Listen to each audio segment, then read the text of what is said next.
കഥ തുടരുന്നു.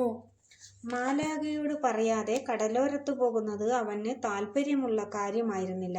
പറഞ്ഞാൽ സമ്മതം കിട്ടില്ലെന്ന് അവൻ ഉറപ്പായതുകൊണ്ട് പറഞ്ഞില്ല. കടലോരത്ത് ചെന്ന് തിമിംഗലങ്ങളെയും സ്രാവുകളെയും കണ്ട് വേഗം മടങ്ങാമെന്ന ധാരണയിൽ കുഞ്ഞൂട്ടൻ തെമ്മാടി ചെറുക്കന്മാരെയും കൂട്ടി പുറപ്പെട്ടു. അതത്ര വലിയ അപകടത്തിലേക്കുള്ള വഴിയാണെന്ന് പാവം കുഞ്ഞൂട്ടൻ അറിയുന്നു. വളരെ വേഗം നടന്ന് കുഞ്ഞൂട്ടനും തമ്മാടി ചെറുക്കന്മാരും കടലോരത്തെത്തി. ഭീമൻ തിമിംഗലങ്ങളെയും സ്രാവുകളെയും കണ്ണു നിറയെ കാണാനുള്ള തിടുക്കത്തിലായിരുന്നു അവർ.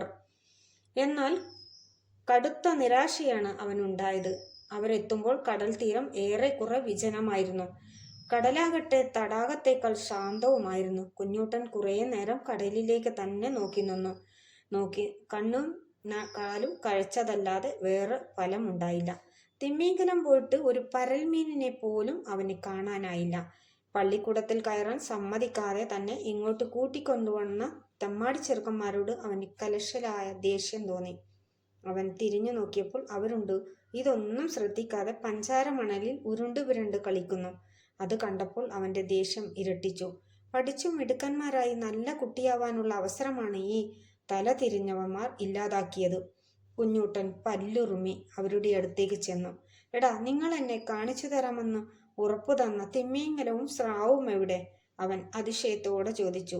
അവിടെ എങ്ങാനും കാണും, പോയി നോക്ക്, ഒരു തെമ്മാടി ചെറുക്കൻ അലസമായി പറഞ്ഞു. അത് കുഞ്ഞൂട്ടനെ ദേഷ്യം പിടിപ്പിച്ചു. അവൻ ചെറുക്കന്റെ കുപ്പായത്തിൽ ബലമായി പിടിച്ചു ആക്രോശിച്ചു. പള്ളിക്കൂടത്തിൽ പോയി മര്യാദയ്ക്ക് പഠിക്കാനിരുന്ന എന്നെ പറഞ്ഞു പറ്റിച്ച് ഇങ്ങോട്ട് കൊണ്ടുവന്നതല്ലേ നിങ്ങൾ? ഇത്രയും നേരം നോക്കി നിന്നിട്ട് ഒരു തിമിംഗലത്തെയും കാണാനില്ല. നിങ്ങളെ ഞാൻ വെറുതെ വിടില്ല. ഒന്ന് ചൂടാവാതിരിക്കും അരപ്പാവ് കുട്ട.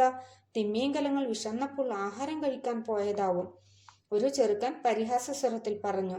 അല്ലെങ്കിൽ എവിടെയെങ്കിലും വിനോയാത്ര പോയിരിക്കും, മറ്റൊരുത്തൻ പറഞ്ഞു. അതുമല്ലെങ്കിൽ ഉറക്കം വന്നപ്പോൾ കടലിനടിയിൽ ചെന്ന് കൂർക്കം വലിച്ചുറങ്ങുന്നുണ്ടാവും, മൂന്നാമൻ കൂട്ടിച്ചേർത്തു. ഇതുകൂടി കേട്ടപ്പോൾ കുഞ്ഞൂട്ടന് ദേഷ്യം സഹിക്കാനായില്ല.